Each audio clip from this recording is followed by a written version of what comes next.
Hi everybody, it's Olivia Sheldon with LiviaWell. I hope you've been having a great week.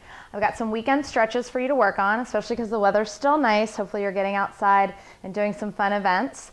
So I had a request for some calf and Achilles stretches, as well as working our ankles and getting some stretching and strengthening. So I'm going to give you a few tips for those areas. The first is stretching out your calf. So I'm just going to use the edge of my couch, which you can too, or definitely try using a wall where you can kind of hold on to something. So I'm going to have you place one of your heels as close towards the baseboard if you're near a wall, or just as close to your couch as possible. And then pull your hips. What a lot of people do is they just leave the leg there.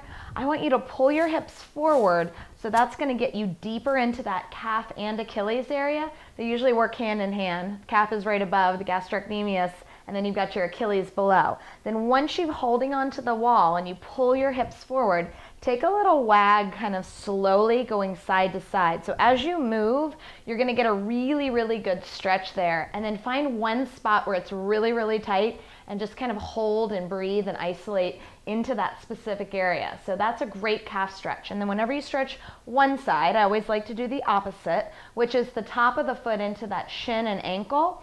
So just take that same foot after you've done your calf stretch, maybe for 30 seconds or a minute, and just take the top of the foot and kind of rub it into the floor there and see how that feels into your shin and ankle. Feels pretty good, especially if you're walking around with shoes all day long or standing on your feet. You just sometimes need some good foot health. So this is a nice way to do it. Also, soaking your feet in some Epsom salt is wonderful. Just 15 minutes after a long week would be perfect. Let me show you a couple more stretches. So we're going to take it down to the floor, and then just take either leg and place it in front. And then you're going to reach down with one hand and pull your own toes back, so you're getting really deep into that calf. And again, we're working the calf and the Achilles together because one works with the other. And see how that feels. It's also a good hamstring stretch, so you're really getting 3 muscles in one. And as you hold that, I want you to start breathing. Almost visualize the layers of the muscle. So I've come up with a new analogy. I want you to think of it like baklava. You know all those phyllo dough layers? I want you to peel the layers until you get to the heart of the muscle, where all the nuts and the honey, the good stuff in the baklava is. And I want you to find that, the heart of the muscle, the deep baklava, and then hold and breathe into that deepest part, okay? Feeling that into that nice calf Achilles stretch. Got a couple more for you, so we're gonna bring it down to a seated position.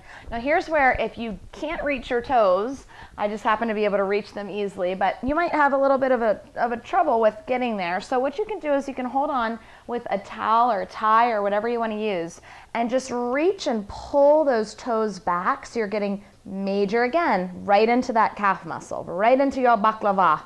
So get a nice tug, tug, tug, tug, tug, and you can go as easy, as light as you want, or as deep and intense as you want. So you can really make this your own. Cater it to you, okay?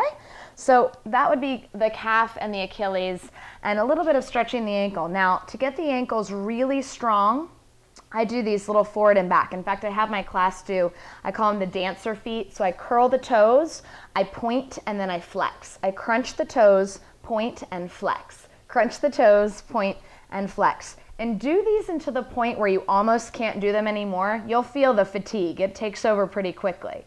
So crunch, point, and flex. Crunch, point, and flex. Good.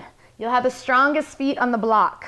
And flex. One more time. Crunch, point, hold a couple of the pointing so you're really stretching nicely into the ankles, and then firmly flex the feet. And then point, and then flex. And then you can make little circles. You can go opposite directions, circle the other way, and take little kind of floppy point, point, point like you're pressing on pedals.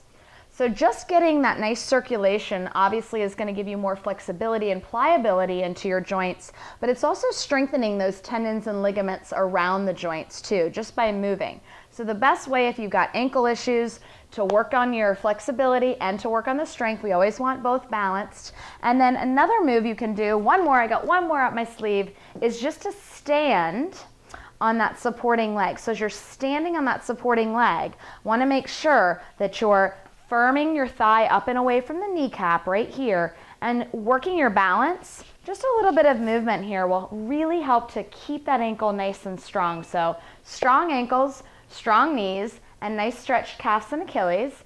Those are a couple stretches to keep you going for your weekend warrior, whatever you've got going on. Don't forget to sign up and subscribe for LiviaWell. Check that out on YouTube. Like me on Facebook and follow me on Twitter. And I'll see you guys next time. Thank you so much. Namaste.